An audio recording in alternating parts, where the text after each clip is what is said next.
And clearly, I am the best ambassador that Korea, American ambassador, that Korea has had in the last 3 years. Thanks so much for that nice introduction. And everybody, welcome to Habib House.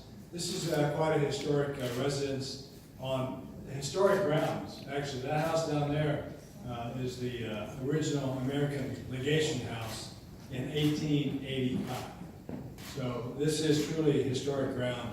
And my wife and I are lucky enough to be able to borrow it for a couple of years, hopefully. So thank you for all of you for being here and to help us share this great place.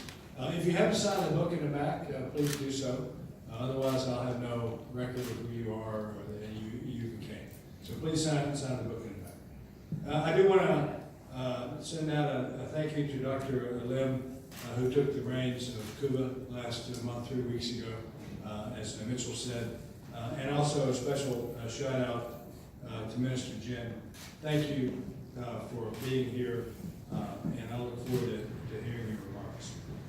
It's great to see academics and business people and government leaders coming together to celebrate a shared experience as an alumni of a U.S. exchange program. There's many of you represented here tonight. A lot of these photographs talk about them. There are also job seekers here. Don't you believe?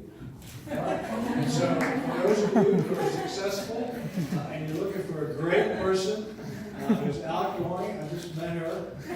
There you go. Right there. Usually is a job seeker, but is a West one. Great English. So I'll just leave that to you. I want to get on with it, so you all can get on with it. This is, I believe, an historic occasion.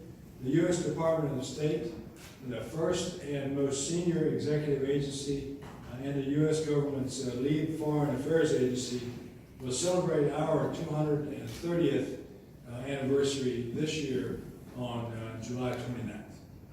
The State Department has long recognized the importance of supporting exchange programs to help strengthen U.S.-Korea relations.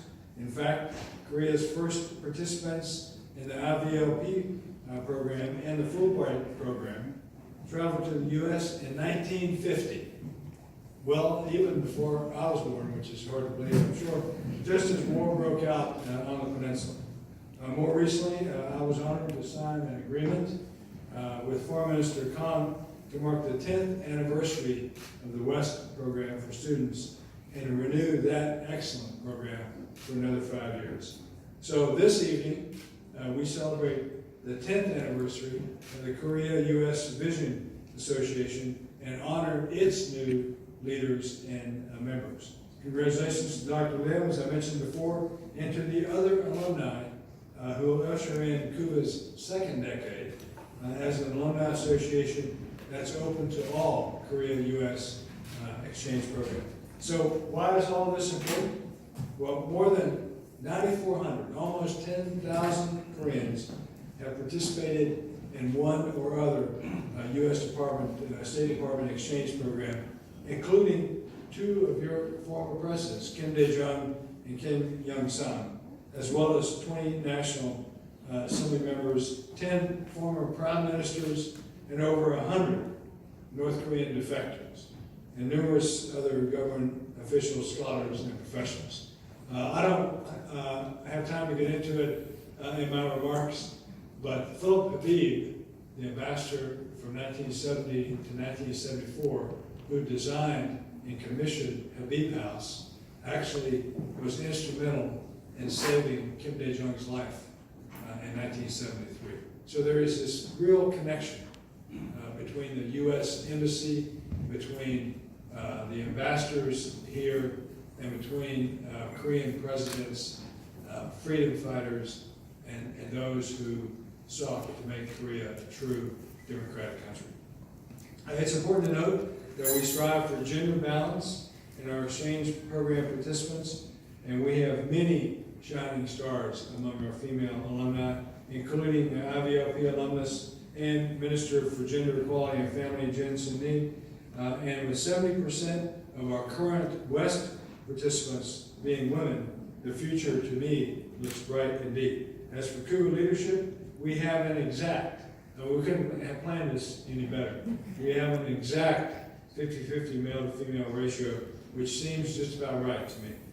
Now, I can imagine Dr. Lin might be feeling the weight of his new responsibilities on his shoulders, but the truth in this embassy and other alumni here tonight are standing by firmly behind you, ready to support you. So I recently learned a Korean proverb, which I will probably terribly mispronounce. It's Shijaki Bamnida, which I'm told if I said that correctly, it means starting is half the battle. It may actually mean, I'm showing my ass right now, but hopefully it means starting is half the battle. And I understand you're already making great strides in modernizing this organization. So I want to express my deep appreciation for all of the alumni that are here tonight and throughout the country who have said that they want to give back to their country by using what they've learned from their exchange experiences. Alumni are the current and future leaders of Korea, as we see with Kim Dae-jung, and the embodiment of our enduring alliance, as we see with Mr. Jun. Your contributions will help build a more secure and prosperous country. So I'll conclude tonight with a little story about a conversation that I had with my wife, Brittany, while I was preparing this speech. She said to me, "Now, Harry, these are your friends out there, so don't try to be funny, don't try to be charming, and don't try to be intellectual. You know, just be yourself." So once again, congratulations on launching a new era for KUVA and for the continued strong friendship between the people of the United States and the Republic of Korea. I may have to duck out a little bit for another engagement, and I'll be back before you all leave tonight. Thank you very much, and I'll turn the microphone back over to Mitchell, and then he'll introduce the next speaker.